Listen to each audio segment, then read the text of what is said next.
Hey boys and girls, it's Django here with Django Health Fitness. With another round of a little mind map I put together the other day. And today I'm going to talk about some fat loss myths that I hear quite on a regular basis and even get asked about on a day-to-day basis. Some not so much, not so often, some very regularly. So I'll put this together just to give you a bit of insight, some educational tips, and yeah, more info really. So enjoy. Okay, myth number one: counting calories for weight loss. Okay, this has a number of negative impacts on your life. One, it's very boring, very repetitive, and I personally think counting calories is a very bad way of going about your journey because it doesn't really teach you the hormonal responses that food has on your body. It's very time consuming, having to check labels, the fat content, the carbohydrate content, the protein content. You know, the grams for this, grams for that. You know, it's really time consuming. It's very stressful on the mind, and it can take up yeah, very stressful, very time consuming, and it can take up a lot of the time out if you rather fit your day, and also creates a lot of OCD as well for majority of the people. Well, not majority, just for some. You know, I've met a few that cause a lot of problems to their day-to-day lifestyle, really. And what you need to know is that every food has a hormonal response. Okay, everything that we eat affects our body in a negative or positive way. Okay, now these negative foods can be carbs, dairy, wheat, gluten. Okay, sugar is a big one as well. You've got all processed foods, estrogen, that's packed in a lot of processed foods. We've got coffee, alcohol again. Okay, they're the negative ones. The positive ones you're going to be focusing on is basically think of food that has been grown, whether it jumps, sleeps, shits, and pees. Okay, it sounds a bit disgusting, but if it's an animal product that is organic and food that is organic, that is a good way to go. Okay, you can eat in abundant amounts of fruit and vegetables, and also meat. You need to avoid the latter and concentrate on what's good for you. Myth number two: I'll bulk up if I use weights. Now, ladies, this is specifically towards you, ladies, because again, women are scared of using weights when you go to the gym. I mean, I know, there's bodybuilders in the weights area that are quite intimidating, but if you're looking to lose weight, I personally believe that weights are far more important than cardio because you get much better results. Okay, muscle burns fat, and the more lean muscle tissue you have in your body, the more fat you're going to burn at rest and also at exercise. Okay, 1 pound of muscle burns 3,500 calories per week. Okay, that is so important that the more muscle you have, the better.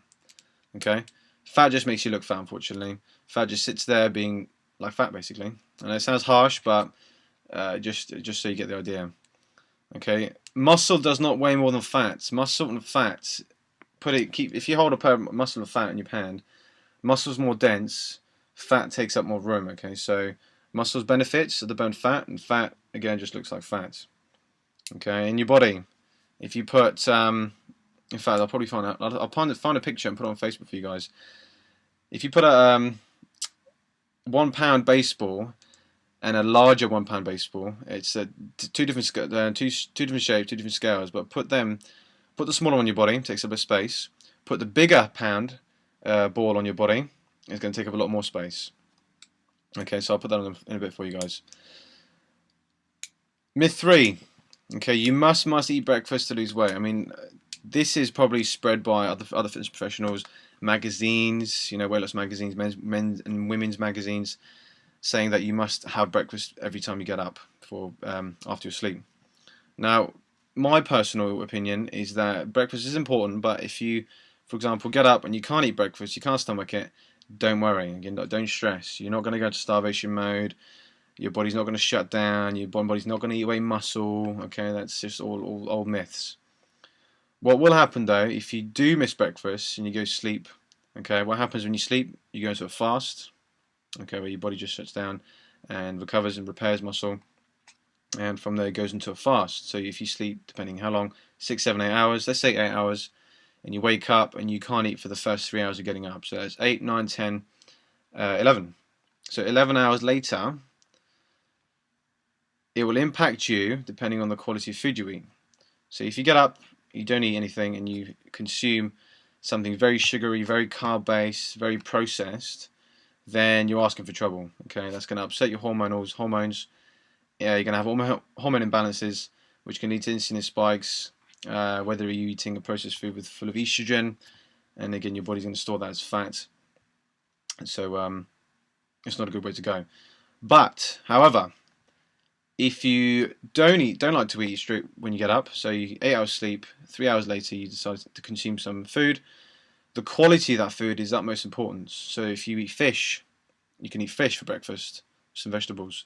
You can have stir fries with meat if you want, or without meat for breakfast. Eggs are very good to go.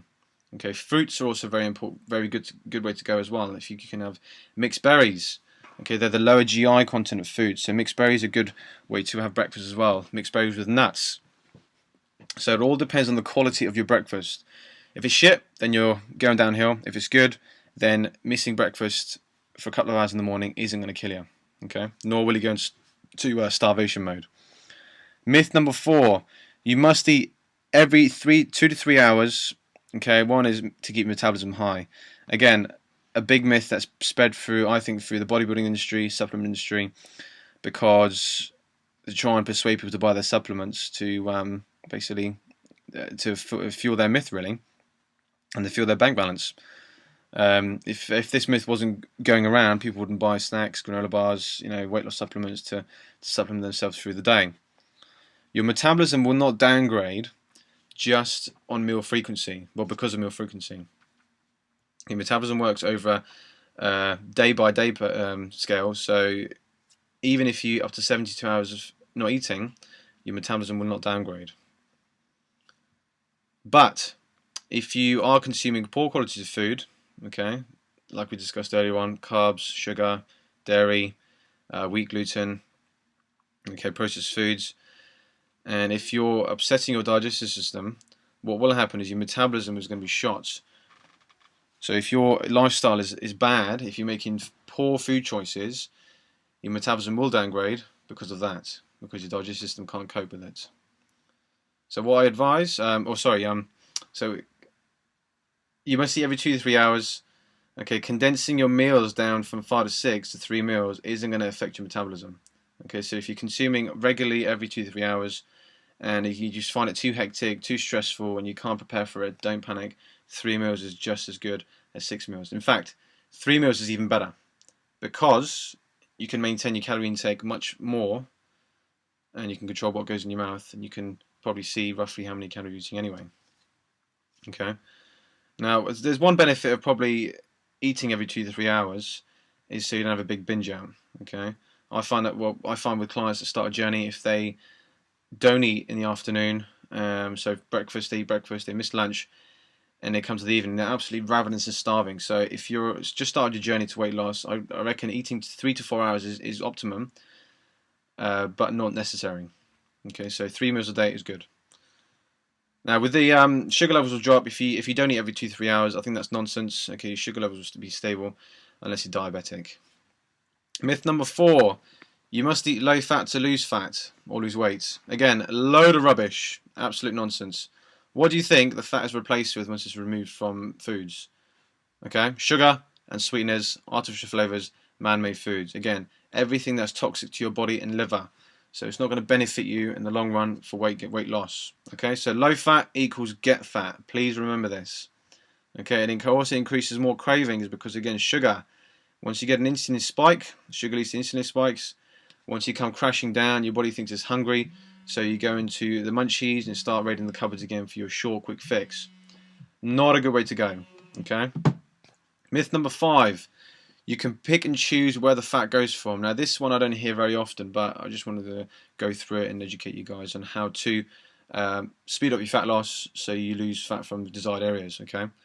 So you can choose where the fat goes from. No. So if you store fat, for example, around your midsection or waistline, around your tummy, in the back, okay, this is due to an overconsumption of sugar. Okay, like I said before, sugar leads to insulin, and unfortunately, you store all that around your midsection.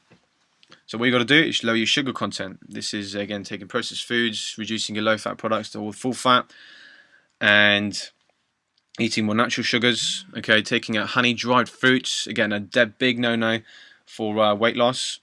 If you want to be focusing on weight loss, focus on apples, mixed berries. Melons are very good. Mangoes in a small quantity each week as well. And also nuts to go with your fruits as well.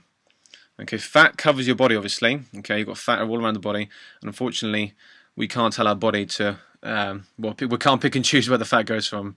I wish I could. I wish I could point at your waistline and say, right, fat, go from there, but I can't. It's not possible. But what you can do, like I said, is reduce specific types of food, like sugar, to lose from your waistline. If you store fat around your hips and thighs, for example, it might be that it's probably the fact that you're consuming too much estrogen in your diets. So eating probably too much dairy, yellow cheese, milk again consumes a lot of estrogen.